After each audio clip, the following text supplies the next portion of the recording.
vamos continuar lá em Gálatas, no capítulo 3, onde nós paramos. Aleluia.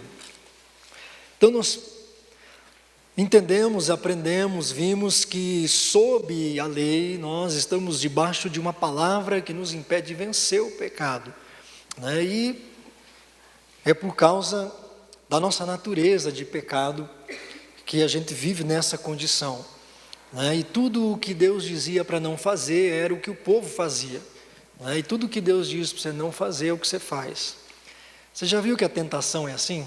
Não mexa naquele negócio. Ai, meu Deus. Se você não disser nada, né? Mas se você disser, não pode levantar na hora do culto e no banheiro, começa a dar vontade no banheiro. Então, tudo que Deus dizia na sua lei, né, o povo ia e fazia o contrário. Mas Deus sabia disso, porque pela lei ninguém será justificado, né? Então nós estamos aí, Gálatas 3, no 10 nós lemos, vamos ler o 12, o 13 e o 14 novamente. Gálatas 3, 12, a lei não é baseada na fé, ao contrário, quem praticar estas coisas, por elas viverá, né? Paulo está citando aqui Levítico 18, versículo 5, Cristo nos redimiu da maldição da lei, quando se tornou maldição em nosso lugar, pois está escrito, maldito todo aquele que for pendurado no madeiro. Isso para que em Cristo Jesus a bênção de Abraão chegasse também aos gentios, para que recebêssemos a promessa do Espírito mediante a fé. Glória a Deus por isso. Bom, nós descobrimos que se eu estou debaixo da lei, né, e pelas coisas que você citou aí, pastor, eu acho que eu ainda estou debaixo da lei, né? É só você pensar assim, né? Se ninguém me cobrasse as coisas, como eu agiria, né? Então, o Evangelho, ele nos dá um caráter maduro, nos dá uma vida emocional sarada, né? Não é porque ninguém está vendo, é porque eu sou assim, né? O Evangelho nos faz ser assim. Eu não pego o dinheiro da caixa do patrão, não porque ele não está vendo, porque não tem nada, câmera nenhuma, é porque eu não sou assim. Eu não sou alguém que ache correto você roubar e pegar o que é dos outros, né? Então, o Evangelho nos transforma à imagem e semelhança de Cristo. Glória a Deus. E se eu estou sob essa palavra, e eu me encontro nessa condição de não conseguir vencer o pecado, eu quero que você entenda isso. Poxa, pastor, eu já venci muitas áreas da minha vida. Eu não vivo em adultério, né? Eu não roubo, eu não vivo enganando as pessoas, eu procuro ser correto em tudo que eu faço. Mas eu sou orgulhoso, eu sou invejoso, eu sou arrogante, eu sou um monte de coisa. Então, existem coisas dentro do nosso coração que muitas vezes estão aí há muito tempo e elas não são vencidas. Há pessoas que se magoam muito facilmente. Se não tiver uma rixinha para resolver, não está legal. Enfim, o pecado, ele se instala em inúmeras áreas da nossa vida. A ganância, por exemplo, né? Tem pessoas que viram anjo ou demônio por causa de dinheiro. Se você fizer assim, foi igual um anjinho, você vai ficar rico. A pessoa fica igual um anjinho. Se esforça pelo menos, né?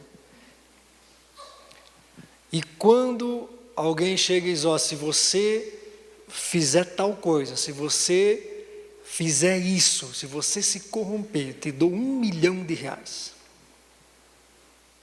Se você pegar essa bolsa aqui com drogas e levar para mim até tal cidade, eu te dou R$30 mil.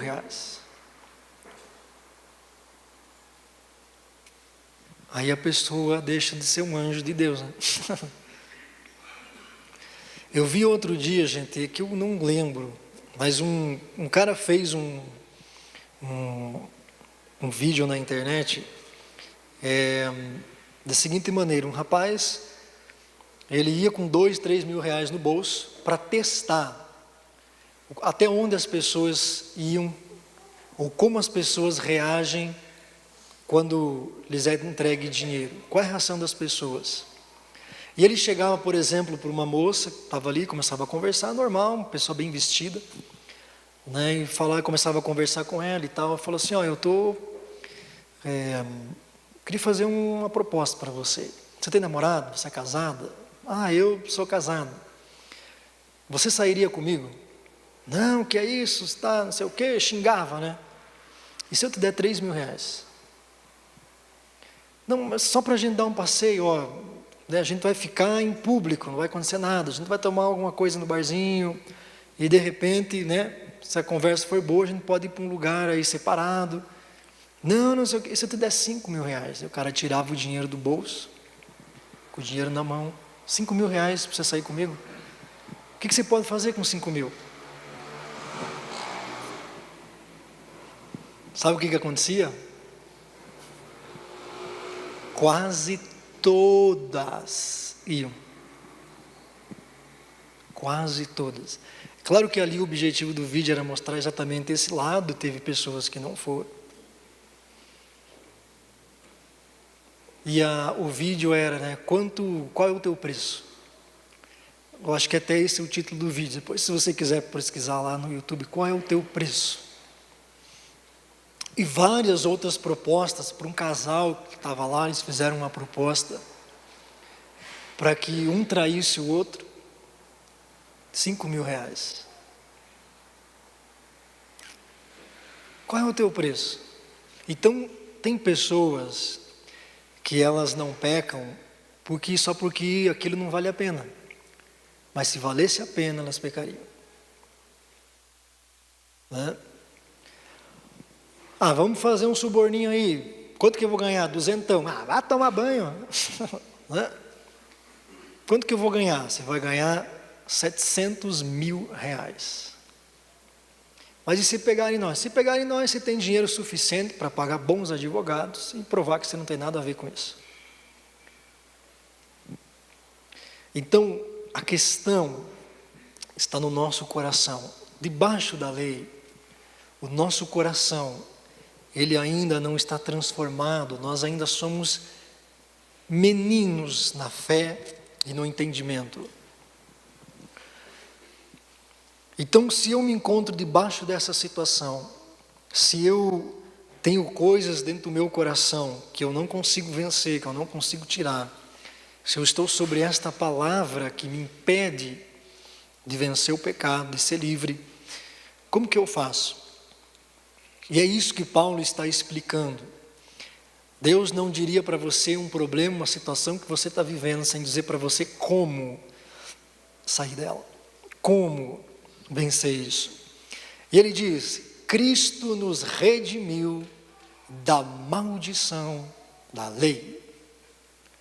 Aleluia! Cristo nos redimiu da maldição da lei. Cristo nos tirou da maldição da lei. Então, uma pergunta que é muito feita: o que ficou da lei, pastor, na graça, no Novo Testamento, e o que caiu da lei? Essa é uma das perguntas que as pessoas mais fazem, né? No IBEG, e quando as pessoas vêm conversar conosco sobre esses assuntos. Afinal de contas, o que caiu da lei e o que ficou? O que eu tenho que obedecer, o que ficou para trás? Está aqui. O que está escrito aí? Cristo nos redimiu da maldição da lei. Toda a maldição da lei foi removida em Jesus Cristo. E se a maldição da lei foi tirada, o que é que permaneceu? As bênçãos da lei de Deus. Isso não é muito bom? Que barbaridade, né? Cristo redimiu-nos de toda a maldição da lei. E no versículo 14 ele diz, com qual objetivo? Para que a bênção de Abraão chegasse até nós. Então o que caiu da lei, pastor? Toda a maldição da lei caiu. toda a maldição da lei caiu. E permaneceu as bênçãos da lei de Deus. Porque está escrito: maldito todo aquele que for pendurado no madeiro. Deuteronômio, capítulo 21, é que vai falar esse texto, 21, verso 23. Deuteronômio, capítulo 21, está esse versículo que Paulo está citando aqui. Veja que Paulo citou 4 textos da antiga aliança aqui. Obrigado, meu amigo. Paulo está explicando o significado desses textos, está aplicando eles como a base para entender o Evangelho. Deuteronômio capítulo 21, verso 22 e 23, diz assim: se um homem culpado de um crime que merece a morte for morto e pendurado no madeiro, não deixem o corpo no madeiro durante a noite, enterrem-no naquele mesmo dia, porque qualquer que for pendurado no madeiro está debaixo da maldição de Deus. Não contaminem a terra que o Senhor, o seu Deus, lhes dá por herança. Olha que palavra. Você já tinha lido isso na Bíblia? Você que fez IBES já leu, né? Caiu na prova. Se não caiu, vai cair. Por que Cristo me redimiu da maldição da lei? Porque essa palavra se cumpriu nele. O Senhor Deus disse aqui, através de Moisés, que quando o homem cometesse um crime que merecesse a morte, ele deveria ser morto pendurado no madeiro. Por quê? Porque esse homem que cometesse um pecado para a morte, ele estava debaixo da maldição de Deus. E então ele tinha que ser morto pendurado no madeiro. Esse tipo de morte era o sinal evidente, público, de que um homem que peca para a morte está amaldiçoado e tem que morrer. Por que Jesus teve que morrer crucificado? Por que Jesus não morreu decapitado? Por que Jesus não morreu fuzilado? Porque não tinha fuzil, pastor, né? Por que Jesus não morreu esquartejado? Por que Jesus não morreu estrangulado? Por que teve que morrer na cruz? Veja, você quebrou a lei de Deus, sim ou não? Sim. Então você cometeu um crime para a morte. Morte eterna. Porque aquele que quebrar um é culpado de ter quebrado tudo. Se você quebrou todos, você está debaixo de maldição. Quantos estão entendendo? Se você quebrou o mandamento, você recebeu a maldição de quebrar todos. Logo, você pecou para a morte, porque você jamais vencerá o pecado. Você está sentenciado a morrer pendurado no madeiro.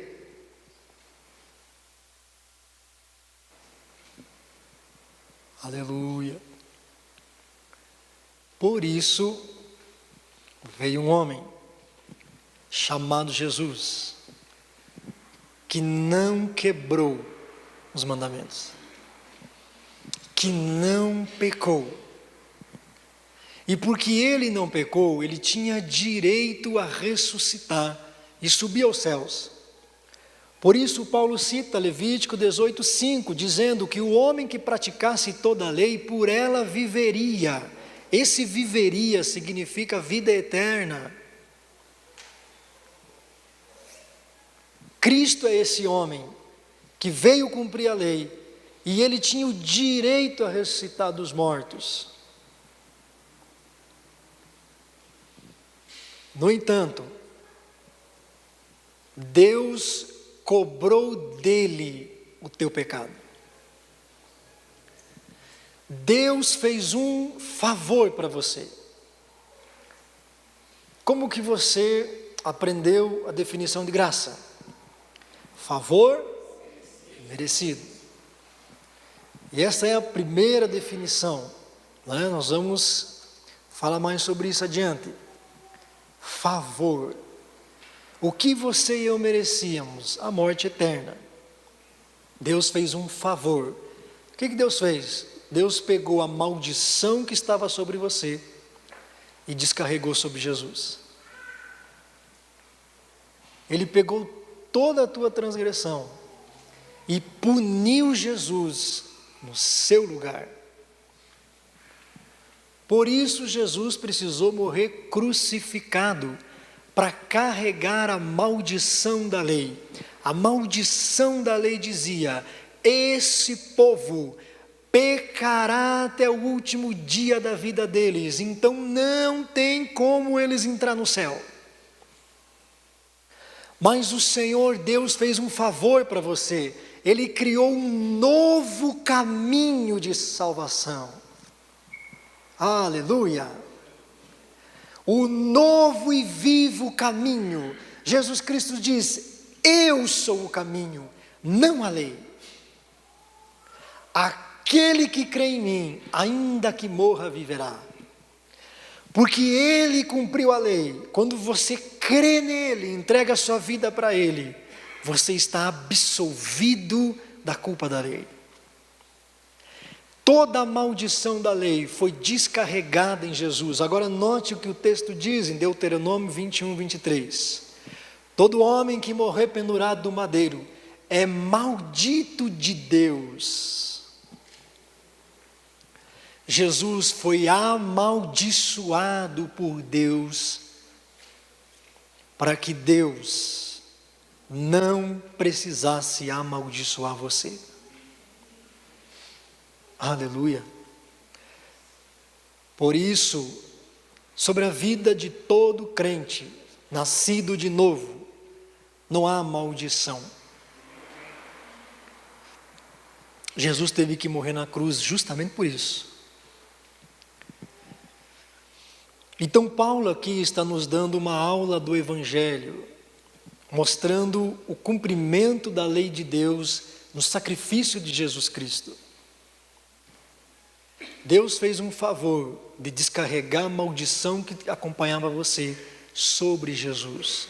Todos os teus pecados foram descarregados sobre Ele, para que você andasse em novidade de vida, para que você caminhasse liberto do pecado, livre de qualquer prisão emocional, física ou espiritual. É maravilhosa a obra de Deus, não é? Aleluia! Então, quando Deus fez isso com Jesus, Ele abriu uma porta para que você tivesse oportunidade de vida eterna. Você não queria Deus, Deus veio atrás de você. Deus fez um favor para você. Deus abriu o seu favor em tua direção. E quando você creu no Senhor Jesus, quando você se arrependeu dos teus pecados, você foi tirado de um lugar e colocado no lugar chamado graça. Você veio para esse lugar chamado graça.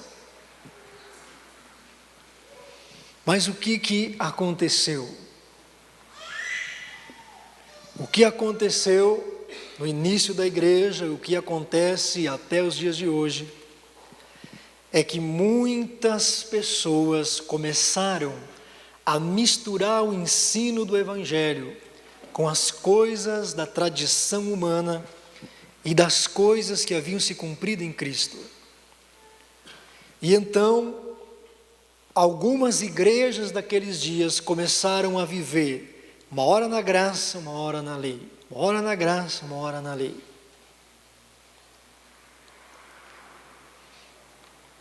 Prove, pastor. Vou provar para você com um homem chamado Pedro. Sabe como é que Paulo começa a carta aos Gálatas? Ele começa dizendo: o evangelho que eu recebi, eu não recebi de homem nenhum, foi-me revelado por Jesus Cristo. Ele diz assim: quando Deus falou comigo e revelou seu Filho em mim, eu não subi a Jerusalém consultar carne e sangue, mas fui fazer o que Deus mandou fazer. Algum tempo depois, por causa de uma revelação, eu fui até Jerusalém e expus o evangelho que pregava aos gentios para aqueles que eram importantes, Pedro, Tiago, João. E Paulo diz: se eles eram importantes outrora, eu não sei, a mim nada me acrescentaram. Olha a soberba de Paulo. Não me acrescentaram nada, Pedro, Tiago e João. E Paulo diz assim: ao contrário, repreendi Pedro na cara dele. Por quê? Porque estávamos ali os gentios comendo com os judeus. Quando chegaram alguns discípulos de Tiago, Pedro saiu da mesa e se afastou de nós. E eu me levantei e repreendi ele, porque estava dissimulando. O apóstolo Pedro começou a dissimular entre graça e lei.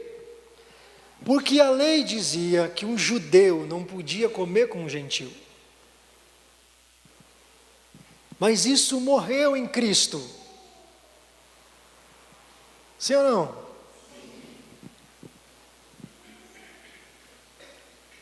Mas Pedro disse: será que morreu mesmo? Mas eu tenho que... Essas distinções entre pessoas não existem mais. Só que isso está vivo até hoje nas igrejas. Se você é rico, eu te trato bem. Se você é pobre, sai daqui, miserável. Sim ou não?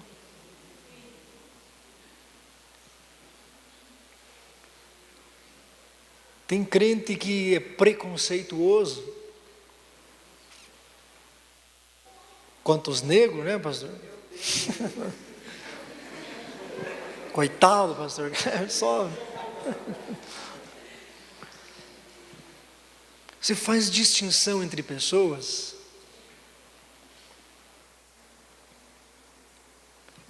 Você se relaciona com os irmãos só por interesse? Ou se a pessoa é simples, não dá para ser amigo dela? Isso são coisas que foram trazidas da tradição, da interpretação que eles tinham da lei. Quando Jesus aparece, Mateus 5, que eu citei para você, Jesus começa a interpretar a lei da maneira correta. Jesus diz: vocês ouviram o que foi dito? Amarás os teus amigos, odiarás os teus inimigos. Eu, porém, vos digo que não é assim. Né? Se eu fosse Jesus, ia dizer assim: quem é que escreveu esse negócio aqui? Esse rolo da lei que você está na mão aí, eu estava lá, eu que escrevi, eu que sei o que está escrito aí. Então eu estou dizendo para vocês que não é isso que vocês estão vivendo. Vocês estão entendendo tudo errado o que Deus falou. Eu, que escrevi a lei, estou dizendo que é assim. Então Pedro ficou trafegando entre a lei e a graça, e esta é a realidade da maioria das pessoas, dentro das igrejas. Elas estão ora num lugar, ora em outro. Então essa foi a maior luta, a maior briga de Paulo no início da igreja. Foi conseguir ensinar e convencer os cristãos de todas as igrejas a permanecerem na graça de Deus. Por quê? Porque enquanto os herdeiros forem meninos, em nada diferem dos escravos. Gente, enquanto você for criança na fé e no entendimento da obra de Cristo, você é igual a um mundano, a Bíblia diz. As pessoas não entendem, pastor, como que o ímpio é feliz e eu estou em depressão? Como que o cara que está lá no mundão, está mais abençoado que eu? Enquanto o herdeiro for menino, em nada difere de um escravo. Meu Deus, nós precisamos se converter? Você não acha? Mas Deus tem algo diferente para você. Mas você precisa abrir a tua mente e entender o Evangelho, desconstruir a religião que foi plantada dentro do teu coração. E começar a fundamentar a tua vida na verdade. Eu vou escandalizar você agora.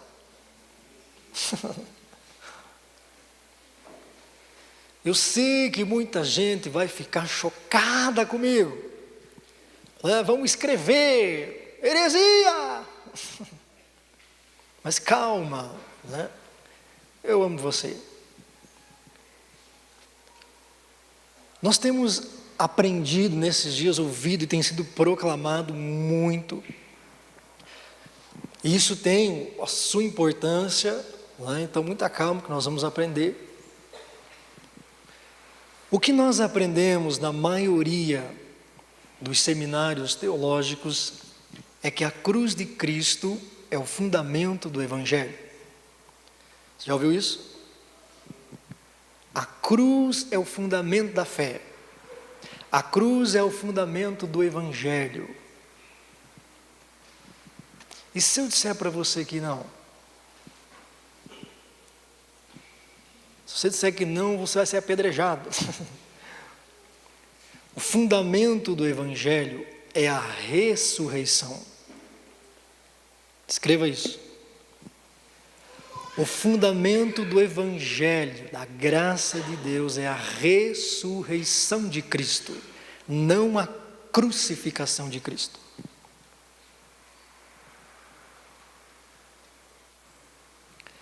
Por quê? Faço IBEST. Por quê? Porque se Jesus não ressuscitasse dos mortos, ficava provado que ele tinha transgredido a lei. Sim ou não? Porque todos que transgrediram a lei não podiam ressuscitar dos mortos. Porque Deus não ofereceu a Abraão pelos teus pecados? Isaac, Moisés, Isaías, Jeremias. Por quê? Porque todos pecaram, todos quebraram a lei. Mas a lei diz, a palavra de Deus diz, aquele que praticar toda a lei, por ela viverá. Jesus praticou toda a lei. A prova disso é que ele ressuscitou. Ninguém entrou no céu antes de Cristo. Enoque não foi para o céu. Faça o IBEGE. Foi para um outro lugar. Porque alguém tinha que vencer o pecado. Esse homem foi Jesus Cristo. O sangue de Cristo não teria valor algum se ele não ressuscitasse. Eu quero que você compreenda isso. Até a cruz nós estamos debaixo da lei. A cruz é o cumprimento de uma palavra da lei. Maldito aquele que morrer pendurado no madeiro.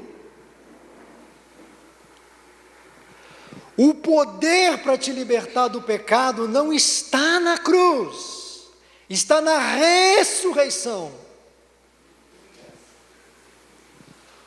Quem te liberta do pecado não é uma doutrina teológica, é uma pessoa chamada Jesus. E Jesus Cristo está vivo. Aleluia! Somente uma pessoa viva, um Deus vivo, que nunca pecou, tem o poder de te libertar hoje do pecado. E é isso que nós não entendemos. Nós estudamos cuidadosamente as Escrituras, nós estudamos a Bíblia em todas as versões, línguas e traduções e tudo que você possa imaginar, e continuamos arrogantes, soberbos, se achando melhor que os outros. Por isso muita gente está abandonando a fé, pastores, líderes frustrados, porque não conseguem viver o que creem, porque estão focados na crucificação. Mas Jesus está aqui agora, Ele está vivo, Ele é uma pessoa, e Ele te liberta do pecado. Não é o quanto você conhece, é a fé num Cristo vivo. O poder de libertação está na ressurreição. É a ressurreição o fundamento da nossa fé. O foco na cruz é uma doutrina católica romana. Toda a igreja católica que você for visitar, ou se você foi, não tem lá um Cristo crucificado? Porque a ênfase doutrinária é no Cristo crucificado, no sofrimento de Jesus. Isso é uma doutrina de lei. Sabe o que você acredita como crente hoje na graça? Você acredita que quanto mais você sofrer, mais você paga pelos teus pecados, mais santo você é. Você aprendeu que você paga pelos teus pecados. A cruz que eu tenho que carregar é por causa dos pecados que eu cometi. Sabe por que eu estou doente hoje, pastor? Porque eu estou pagando pelos meus pecados. Sabe por que eu vivo à base de remédio? Porque eu estou pagando pelos meus pecados. Sabe por que eu vivo nessa miséria desgraçada? Porque eu estou pagando pelos meus pecados. Isso é doutrina de lei. Quem é que pagou pelos teus pecados? Jesus Cristo. Então por que você tem que pagar?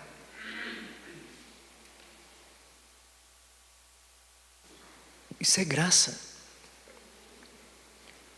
Na graça Deus olha e diz, você não me deve mais nada. Mas Senhor, eu pequei. Mas você não me deve mais nada. Mas eu zombei do teu nome. Você não me deve mais nada. Se você pedir de novo... Você vai orar e você começa a pedir perdão pelo pecado que você cometeu há 20 anos atrás. Porque você acredita que está pagando pelos teus pecados. E aí, as pessoas entendem errado o conceito da cruz.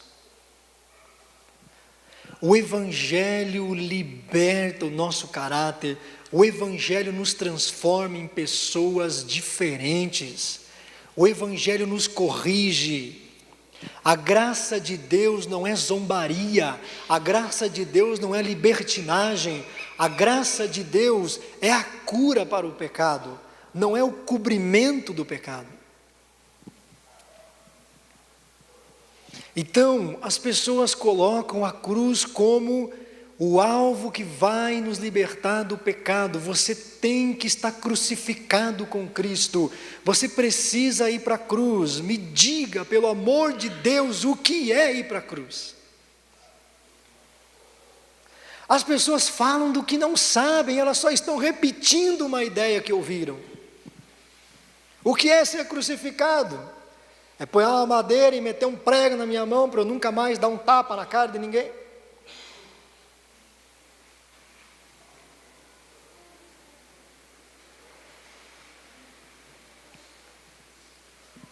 É o poder da ressurreição que te liberta do pecado.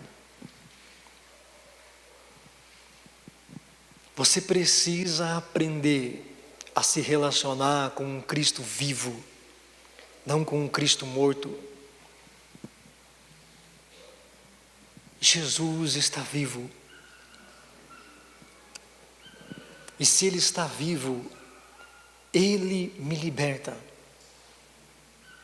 Não sou eu que me liberto.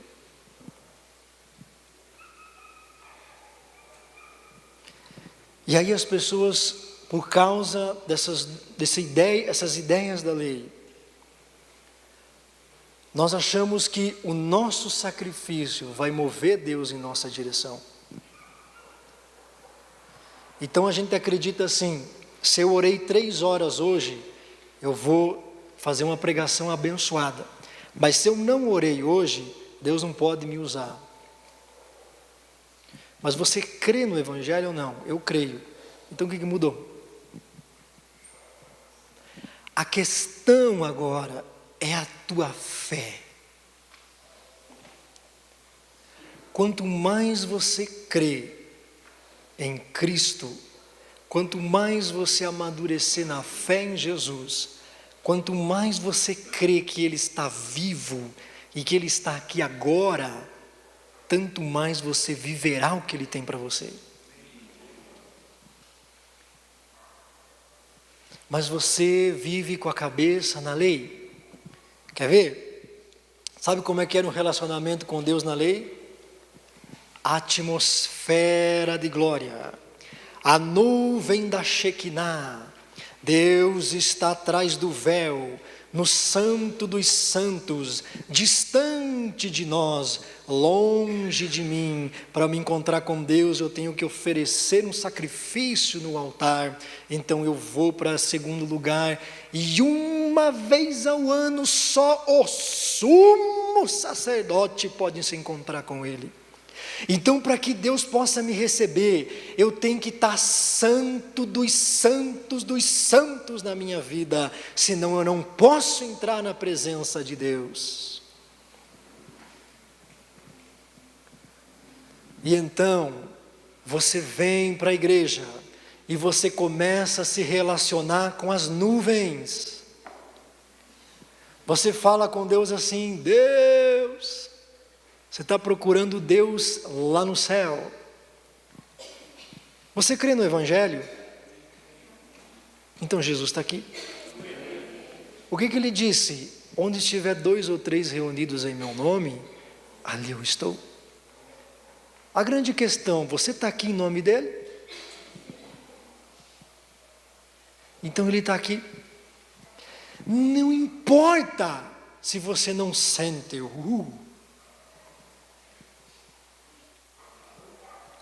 Não importa se você não vê anjos badalando sinos.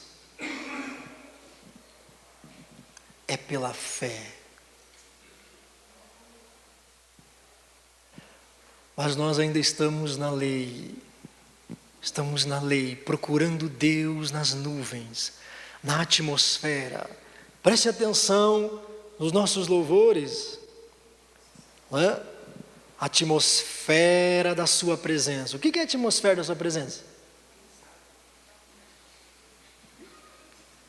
Eu vou entrar na nuvem. Que nuvem? Eu vou além do véu. Mas que véu?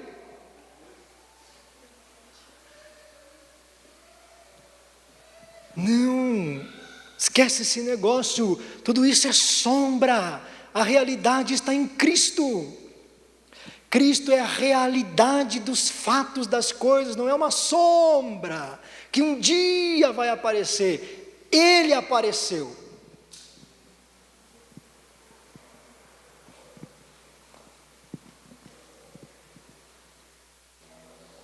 Então, quando você entra no teu momento de oração,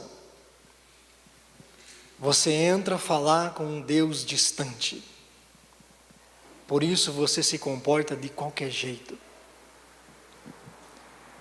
Tem crente que começa a orar 5 minutos depois, não sabe mais nem o que orou. De tanto que não estava prestando atenção naquilo. Mas tem um pior que esse. Tem, pastor? Tem. Qual? Aquele que não ora. Olha o que Jesus disse. Quando vocês forem orar, não sejam como os hipócritas, que gostam de fazer orações bonitas, nas esquinas, para que os homens vejam. Quando você orar, entra no teu quarto, fecha a tua porta, e o teu Pai que está em secreto. Aonde que está o Pai? No lugar que você vai orar, abençoado.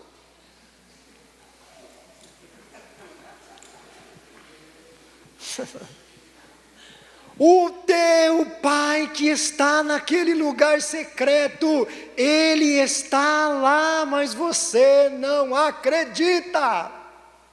Você está esperando os anjos virem, você está esperando um tapete celestial tocar, você está esperando uma sandália ser posta no chão. Tudo já está feito. Deus já veio em teu favor. Você já foi trazido para a presença dEle. Mas porque você é menino no entendimento, você não acredita que isso é verdade. Você vai orar e você não acredita que Deus está ali. Você não acredita. Porque você está na lei. Então você precisa de sinais. Eu preciso sentir. Eu preciso sentir, pastor. Eu preciso ver um anjo. Eu preciso ouvir uma voz de trombeta. Quando você começar a acreditar que Deus realmente está ouvindo você sentado na tua frente, você vai começar a tratá-lo com honra. E você vai parar para ouvir o que Ele tem para te dizer. E a tua vida nunca mais será a mesma. Graça, Deus vem em tua direção. Cristo tirou toda a maldição da lei. Agora, Deus tem livre acesso a você. Todos os dias. Mas quando o Senhor Deus vem para te visitar, Ele olha e diz: tudo creche, tudo criançada. Se eu falar com eles, eles não vão entender.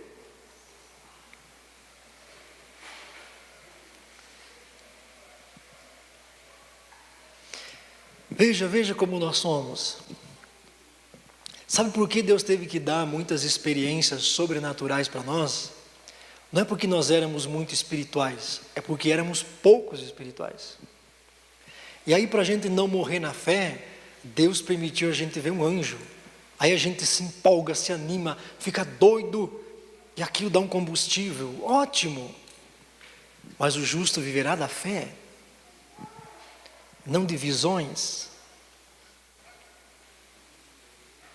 Aleluia.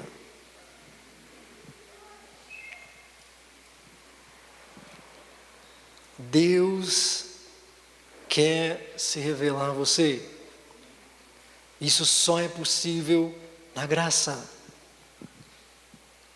Você precisa sair da lei. Comece a focar a tua fé num Cristo que está vivo. Num Cristo que está vivo. Muitas pessoas, muitos crentes não creem mais em milagres, não creem mais em cura, não creem mais que Jesus muda vidas. Por quê? Porque a maioria de nós pensa que a transformação de uma pessoa está condicionada às obras dela. A maioria de nós olha para um viciado, olha para uma pessoa na prostituição e diz: esse aí não tem mais jeito, porque você acha que ele tem que ter obras boas para Deus ser capaz de transformá-lo. Mas Deus transforma as pessoas pela obra de Cristo, não pela tua.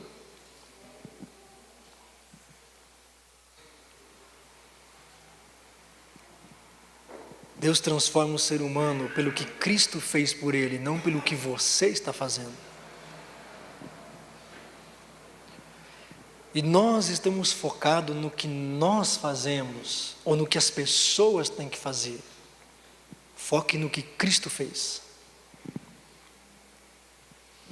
Ele morreu amaldiçoado no teu lugar e ressuscitou ao terceiro dia para derramar sobre você o poder para vencer todas as coisas nessa terra. Esse é o favor de Deus em nossa direção. E eu quero definir para você, com base nesse entendimento, o que é a graça de Deus. A maioria de nós tem a definição de graça como um favor imerecido. De fato, ela é um favor imerecido. Deus fez um favor resgatando você. Você não merecia, mas Ele foi misericordioso em tua direção. Agora, essa não é a melhor definição de graça. A melhor definição de graça é que graça é um lugar espiritual onde Deus age em minha direção. Graça é um lugar espiritual onde Deus age em minha direção. Graça é um lugar espiritual onde Deus age em minha direção.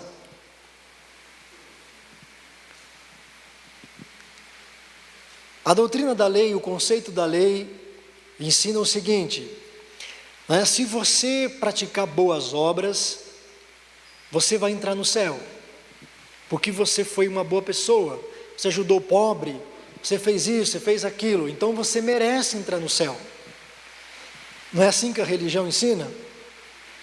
É assim, faça coisas boas, mais do que coisas ruins, e você vai ter uma chance de entrar no céu. Esse é o ensino religioso. Mas a graça e o Evangelho têm um ensino que é o contrário. Não é o que eu estou fazendo, é o que Ele fez em minha direção. Então, as doutrinas da lei revelam as obras dos homens, a graça revela as obras de Deus. A graça não é apenas um favor imerecido, a graça é um lugar onde você pode estar, onde Deus se move o tempo todo em tua direção. Não é você que está conquistando, Ele está fazendo por você. Nunca se ouviu falar de um Deus como este, que trabalha para aquele que nele confia. Aleluia! Graças são as obras de Deus. Eu fui salvo pela graça, pastor. Eu não fiz nada para ser salvo. É verdade, mas alguém fez. Deus fez. Enquanto você só recebeu, Deus teve que trabalhar. Graça é as obras de Deus. Graça são as boas obras de Deus. E Deus só tem obra boa. Então, enquanto você estiver na lei, você está penando para conquistar alguma coisa de Deus. Se você entrar na graça dEle, Ele faz por você. Enquanto você estiver debaixo da lei, você está tendo que gemer, que produzir coisas. Quando você entra na graça de Deus, Deus se move em tua direção e faz o que precisa ser feito.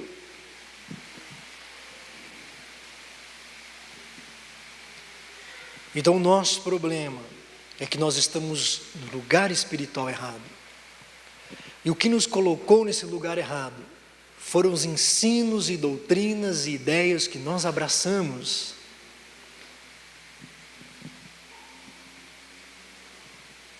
E você precisa ser liberto.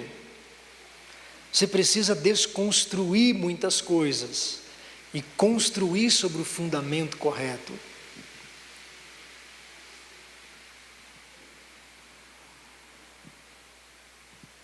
Aleluia. A graça é um lugar onde Deus está constantemente agindo em tua direção. Onde Deus está constantemente se movendo em teu favor. Deus ama a tua vida. Deus não consegue amar sem fazer alguma coisa. Amor para Deus não é como para nós. A nossa definição de amor é emocional. A definição de Deus é ação. Deus amou o mundo de tal maneira que deu Jesus, fez alguma coisa. Deus quer amar você, Deus quer trazer sobre você tudo o que Ele preparou para a sua vida. Deus quer abrir as portas do teu trabalho, da tua empresa. Deus quer resolver essa situação familiar que se arrasta há muitos anos. Deus quer restaurar a tua integridade. A vida de pecado destruiu o nosso caráter, denegriu o nosso caráter, mas em Cristo Jesus há poder para fazer algo novo dentro de você.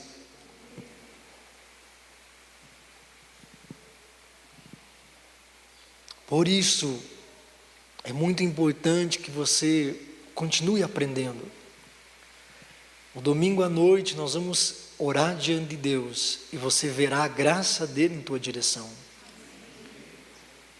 Coisas antigas na sua vida que não estão resolvidas, serão resolvidas.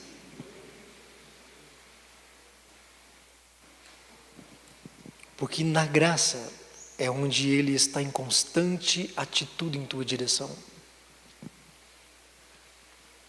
Enquanto você estiver debaixo da lei, você está lutando contra o pecado. Você tem que lutar para vencer aquilo. Você tem que batalhar contra aquele pecado, contra aquele desejo, contra aquelas coisas que vêm. Mas no lugar chamado graça, Deus vence isso para você. Deus te visita, Deus te limpa, Deus te purifica, Deus transforma a sua vida. Enquanto nós estivermos sob a lei, a maldição da lei está operando, e isso foi o que Paulo alertou a igreja: não voltem para debaixo da lei. E Gálatas 5, verso 4, a sequência do ensino de Paulo, ele diz: vocês que procuram ser justificados pela lei, separaram-se de Cristo, caíram da graça. Graça é um lugar. Paulo diz: vocês caíram da graça, vocês estavam no lugar e caíram desse lugar. Vocês que procuram se justificar pela lei, separados estão de Cristo, caíram da graça. Aonde está o Senhor Jesus? Ele está no lugar chamado graça. Enquanto você está no lugar chamado lei, você está separado de Cristo. Jesus está vivo? Sim ou não? Sim. Você quer encontrar Ele? Sim. Então permaneça na graça. Permaneça na graça. Se você sair fora dela, você está separado de Cristo. Você está em um lugar e Cristo está em outro. Você está caído da graça, está fora da graça. E é por isso que as coisas se tornam tão difíceis.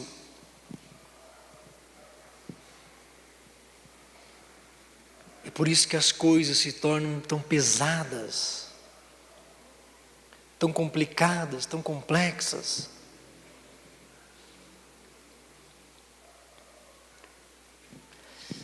E as pessoas não compreendem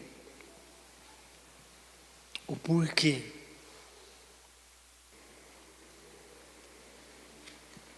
Você precisa entrar e permanecer na graça de Deus, no Evangelho de Cristo. Jesus Cristo está vivo. Ele está vivo. E Ele deseja te libertar, te transformar, mudar a tua história, mudar a sua vida. Aleluia. Por isso é tão importante que você aprenda a palavra de Cristo. Por isso é tão importante que você conheça a verdade. Porque ela manifesta o poder que te liberta.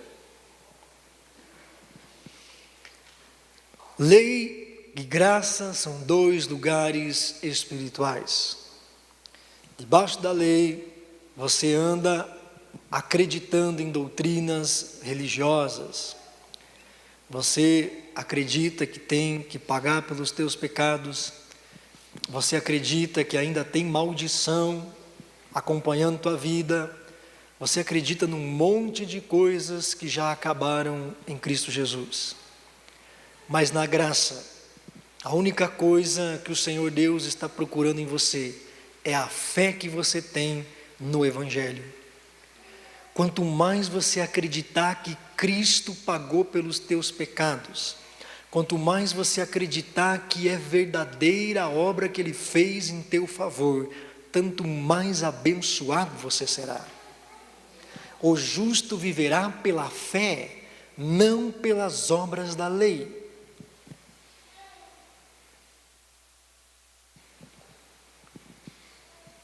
Está cheio de lei na tua cabeça. Cheio de leizinha. Os judeus acreditavam que Deus abençoava eles pelo fato de eles serem judeus.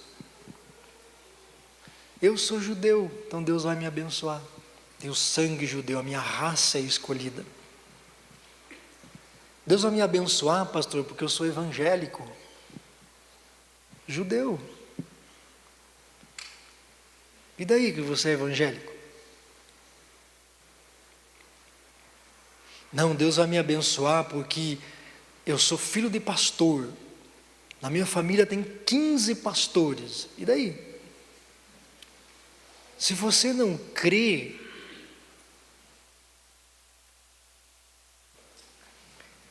a graça de Deus botou todo mundo no mesmo lugar. Todo mundo. Deus tem acesso a todo aquele que crê em Jesus. O que nós precisamos é amadurecer, crescer no entendimento da fé, comer a palavra do Evangelho, fortalecer a nossa fé, crer na obra de Cristo de todo o nosso coração. Creia na obra de Cristo com a tua vida. Quando você for orar, meu irmão, fale com uma pessoa, não fale com uma energia positiva. Quando você for falar com Deus, fale com uma pessoa que está te ouvindo. Existe conversa e comunicação onde só um fala e você só fala. Cala a boca. Deixa Deus falar, irmão. Uns 15 dias atrás eu saí para uma consagração na sexta-feira. Passei o dia lá e Deus me deu uma palavra. Aleluia!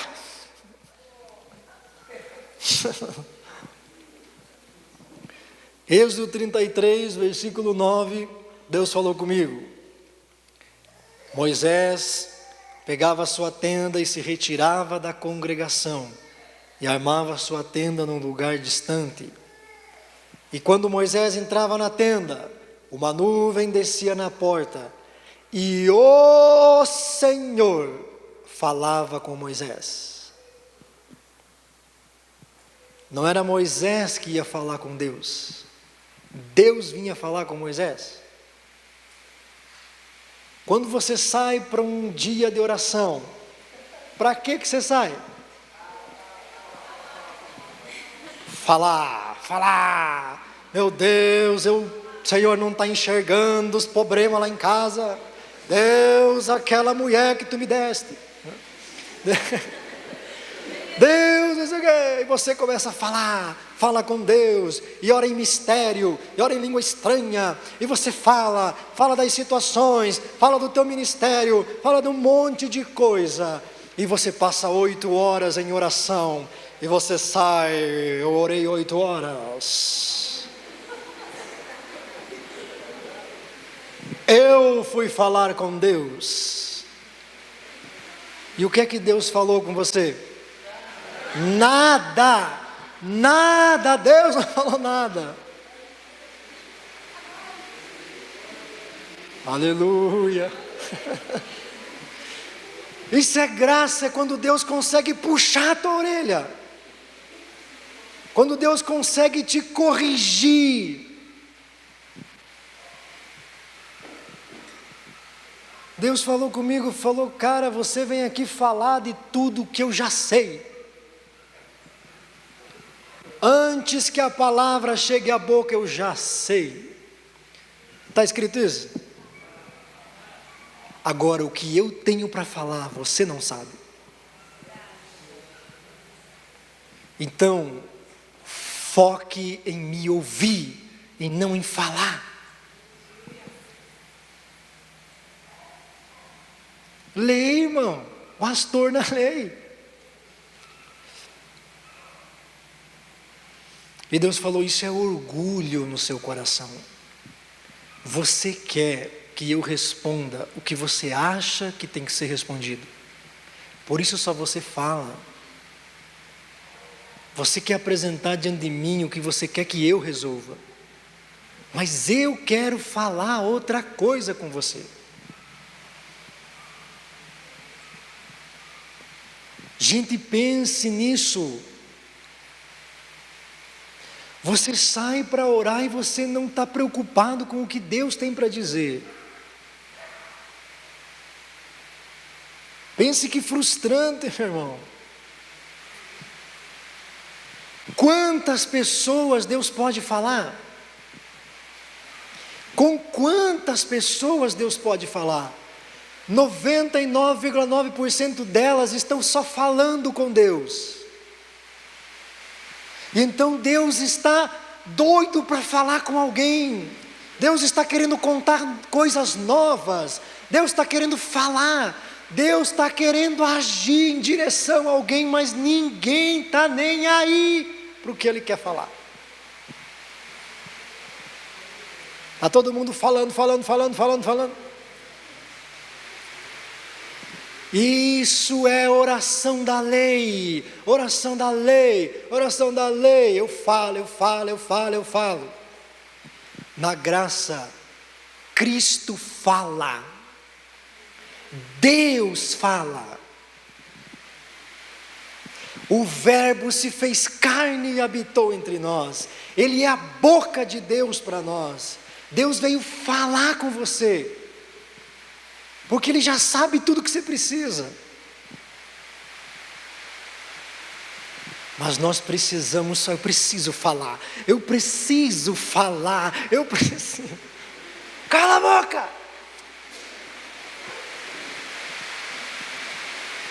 Essa é a mentalidade que nós temos. Eu preciso fazer, eu preciso falar, eu preciso, senão Deus não vai responder. Como que não? Graça, Deus agindo em meu favor. Agora, como a maioria da igreja é de crianças no entendimento na fé, Deus fala conosco na linguagem que a gente pode entender.